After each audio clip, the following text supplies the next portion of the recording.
Hello my dear scholars, आज हम बात करेंगे फॉरेन मार्केट एंट्री की स्ट्रेटजीज क्या क्या हैं और कैसे कैसे वर्क करती हैं। तो इसमें हमने टोटल 7 पॉइंट्स को मेज़र किया और हर एक पॉइंट्स के हमने एडवांटेज और डिसएडवांटेज दिए हैं एंड जो मेन पॉइंट्स हैं हमने उनके कुछ वेरियस मेन पॉइंट्स को भी सॉर्ट आउट किया है। तो हमारे पास जो 5th, 6th और 7th लास्ट के 3 पॉइंट है वो बहुत ही ज़्यादा इंपॉर्टेंट हैं। तो हम पहले फर्स्ट पॉइंट पे आते हैं, देन उसके बाद आफ्टर वहाँ पहुँचते हैं। Now come to the point कि फर्स्ट पॉइंट हमारा इस एक्सपोर्टिंग मीन्स चीज़ों का आदान प्रदान वो कैसे होगा। The commercial activity of selling and shipping goods to a foreign country. The most common overseas entry approach for a small firm. Exporting can be either direct हो सकती, इनडायरेक्ट हो सकती है। बात करेंगे डायरेक्ट एक्सपोर्टिंग की, जो कंपनी करती है sales to a customer in the another country. अगर इन कंट्रास्ट बात करेंगे इनडायरेक्ट की एक्सपोर्टिंग की, तो यूजुअली इसका मतलब होता है the company sales to a buyer, उसको जो है हम लोग बोल सकते हैं इंपोर्टर और distributor in the home country, यानी अपनी खुद की कंट्री में, who in turn export the product. Now next concept हमारा कि initially internet marketing focus on domestic sales, however a surprisingly large number of companies started receiving order from customer in other countries, resulting in the concept international internet marketing IIM। तो ये हमारा पहला process है क्या, exporting की। Now इसके बात करते हैं कुछ एडवांटेजेस की और कुछ डिसएडवांटेजेस की। पहला एडवांटेज क्या है हमारे पास, easy implementation of strategy, then less investment abroad which help small firm also to international business, कैसे हम लोग इन्वेस्टमेंट छोटा करके बड़ा करते हैं ये प्रोसेस। मिनिमल रिस्क, यानी बहुत ही कम रिस्क होती है, जैसे कि firm may manufacture in centralized location and export to other national market to realize scale economies from global sales volume like Sony TV, Matsushita, VCR, Samsung chips. इस तरीके से various चीज़ें हैं जिनको हम लोग एज अ मिनिमल रिस्क के साथ स्टार्टअप कर सकते हैं। नाउ इसके डिसएडवांटेज क्या हैं, susceptibility to trade barriers, logistical difficulties, less suitable for service product, susceptibility to exchange rate fluctuation, not appropriate if other lower cost manufacturing location exist, high transport cost can make exporting uneconomic, specially bulk product. तो हमारे disadvantages. Now second point पे हम बात करेंगे कि licensing क्या होता है। An arrangement where by a licensor grant the right, यानी कोई अधिकार दिया जाता है to intangible property to another entity for a, किस काम के लिए, स्पेसिफिक पीरियड के लिए, and in return the licence receive a royalty fee from the licence. कुछ रॉयल्टी फी के साथ हम उन चीज़ों को लाइसेंसिंग भी देते हैं, जैसे कि offers know house shares technology and shares brand name with licence, licence pay royalties, lower risk entry mode, permit access to market, यानी एक लाइसेंसिंग एक तरीके का परमिट भी हम लोग बोल सकते हैं कि मार्केट में एंट्री का। नाउ इसके एडवांटेजेस क्या हैं और डिसएडवांटेजेस क्या हैं। तो एडवांटेज हमारे help company to spread out in research and development investment cost and with incremental income, little additional capital or time investment, legitimate mean of capitalization on intellectual property in a foreign market, receives loyalty for granting the right to intangible property to license for a specified period. Now allow firm to participate where there are barrier to investment, frequently used when firm processes intangible property but does not want to develop the business application itself, primarily use by manufacturing firms. इसके कुछ disadvantages भी हैं, जैसे कि inconsistency in product quality में affect product image negatively, the agreement generally prohibit the organising firms exploiting the assets in a particular foreign market, does not give from tight control over manufacturing, marketing and strategy to realize experience curve and location economies। इस तरीके से various इसके disadvantages भी हैं।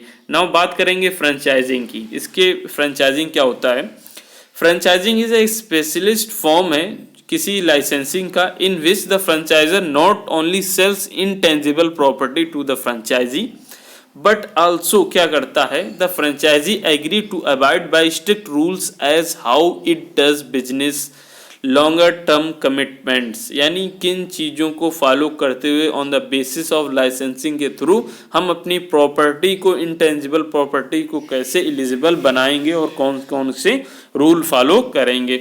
इसके कुछ advantages भी हैं, जैसे important way of gaining foreign return on certain kind of customer service and trade name asset, limited financial commitment, involves longer term commitment than licensing, primarily used by service firm McDonald, franchise sells intangible property, trademark जिनको हम लोग बोल सकते हैं, trademark यानी intangible property हमारे लिए as a trademark बोल सकते हैं। Insist franchise agree to abide by strict business rules, locations होती हैं, मेथड होते हैं, डिज़ाइन होती है, स्टाफिंग होती है, सप्लाई चेन होती है, जो कि हमारी चीज़ें बिजनेस रूल्स में फॉलो होती हैं। नाउ बात करते हैं इसके कुछ डिसएडवांटेजेस की। तो no manufacturing, so no location economy may inhibit the ability to take profit out of one country to support competitive attack in another, risk of world wide reputation if no quality control. Now next हमारा fourth point है, that is turnkey projects. ये क्या होता है? A product और service which can be implemented और utilise with no additional work required by the buyer. Buyer means just by turning the key, जो चीज़ों को एज अ प्रोडक्ट सर्विस को इम्प्लीमेंट करते हुए उसमें कुछ एडिशनल वर्क करता है। The contractor agrees to handle every detail of the project for a foreign client, including the training of operating personnel. Now, इसके एडवांटेजेस क्या हैं और डिसएडवांटेजेस क्या हैं? A way of earning great economies written from the know-how exporting process technology.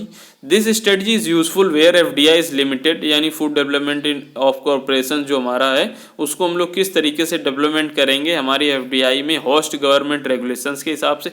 Means of exporting process technology, chemical में है, pharmaceuticals के में है, पेट्रोलियम में है, माइनिंग में है, इस तरीके से हमारे एडवांटेजेस वर्क करते हैं। इसके डिसएडवांटेजेस क्या हैं? Firm may inadvertently create a competitor. Middle East oil refineries in firm process technology is a source of competitive advantage. Then selling technology is also selling competitive advantage to potential customers. Now अब बात करेंगे जो हमारे main और important points थे 5th, 6th, 7th में। तो 5th point हमारा क्या है? कॉन्ट्रैक्ट मैन्युफैक्चरिंग, यानी जो चीज़ें हम मैन्युफैक्चरिंग कर रहे हैं उनको एज अ कॉन्ट्रैक्ट हम कैसे देंगे। यानी contract manufacturing is a process that stabilises a work agreement between two companies के बीच में एज अ एग्रीमेंट होता है। As part of the agreement one company will custom produce parts और other material on behalf of their client के basis में work करती है। बात करेंगे इसके एडवांटेज और डिसएडवांटेज की। The client does not have to maintain manufacturing facilities, purchase raw material or hire labor in order to produce the finished good, so less capital investment is required. Help to achieve benefit of economies of scale, help to achieve location economies. इस तरीके से हमारे advantage work करते हैं। बात करेंगे disadvantages की, तो लेस मैनेजमेंट कंट्रोल है, पोटेंशियल सिक्योरिटी और कॉन्फिडेंशियली इशूज़ हैं, कम्प्लेक्सिटी है, पोटेंशियली क्वालिटी इशू है। नाउ 6 पॉइंट पे बात करेंगे कि मैनेजमेंट कॉन्ट्रैक्टिंग क्या होता है। तो management contracting means a management contract is an agreement under which operational control of an enterprise is vested by contract in a separate enterprise which perform the necessary managerial function in return for a fee.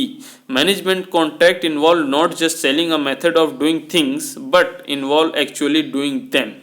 A management contract can involve a wide range of functions such as technical operation of a production, facility management of personnel, accounting, now marketing, service and training. ये हमारे management contracting है। इसके कुछ advantages भी हैं और disadvantages. तो बात करेंगे पहले मैनेजमेंट एडवांटेज की जो कॉन्ट्रैक्ट में है। तो management contract are often form where there is a lack of local skills to run a project. It is an alternative to foreign direct investment as it does not involve as high risk and can yield higher returns for the company when foreign government actions restrict other entry methods. Disadvantages क्या क्या हैं? Loss of control, time delays, loss of flexibility, loss of quality, compliance. तो ये हमारे थे advantage और disadvantage. Now हमारा जो लास्ट पॉइंट है that is our strategic alliance, यानी किस तरीके से हम एज अ अलायंस में किस तरीके से अपनी स्ट्रेटजी को, अपने अचीवमेंट के गोल को ध्यान में रखते हुए अपने पोटेंशियल कस्टमर और एक्चुअल कंपटीटर्स के साथ कैसे एग्रीमेंट करेंगे। Now, a strategic international alliance SIA is a business relationship established by two or more companies to cooperate out of mutual need and to share risk in achieving a common objective. ये किस तरीके से work करती है? Firm enter SIA for several reasons. क्या क्या है इसके reasons? Opportunities for rapid expansion into new market, access to new technology, more efficient production and innovation, reduce marketing cost, strategic competitive moves, access to additional sources of products and Capitals. तो ये हमारे various firms के several reasons होते हैं। Now इसके क्या क्या alliance हैं और किस किस बेसिस में ये वर्क करती है और इसके एडवांटेज और डिसएडवांटेज क्या क्या हैं। तो JV entails establishing a firm that is jointly owned by two or more otherwise independent firms। इसके 4 कैरेक्टरिस्टिक्स क्या क्या हैं ज्वाइंट वेंचर्स के? JV are established separate legal entities. The acknowledged entity by partner to share the management of the JV. There are partnership between legally, JV means joint ventures. There are partnership between legally incorporated entities such as companies, chartered organizations or government and not between individuals. Equally positions are held by each of the partners. इस तरीके से हमारे ये जो strategic alliance है वो work करते हैं। नाउ इसके एडवांटेजेस क्या क्या हैं और डिसएडवांटेजेस क्या क्या हैं? तो एडवांटेज इसके जो हैं smaller investment, local marketing and production, better understanding of host country, typically 50/50 with contributor team of manager to sharing operating quality. Now इसके disadvantages क्या क्या हैं? Risk of giving control of technology to the partners, shared ownership arrangement can lead to conflict and battle of control between the investing firms। तो यहाँ पर हमने total 7 points को discuss किए और हमारे लिए ये पॉइंट्स बहुत ही इंपॉर्टेंट है। अगर आपको कोई प्रॉब्लम आ रही है तो कमेंट बॉक्स में कमेंट करें। अगर आपको इसी तरीके के नोट्स की भी ज़रूरत है तो भी आप कमेंट करिए। ना अगर आपने अभी तक हमारे चैनल को सब्सक्राइब नहीं किया तो प्लीज़ जल्दी से चैनल को सब्सक्राइब करें, बेल आइकन को दबाना बिल्कुल भी ना भूलें, लाइक करें, कमेंट करें, शेयर करें। Thank you very much.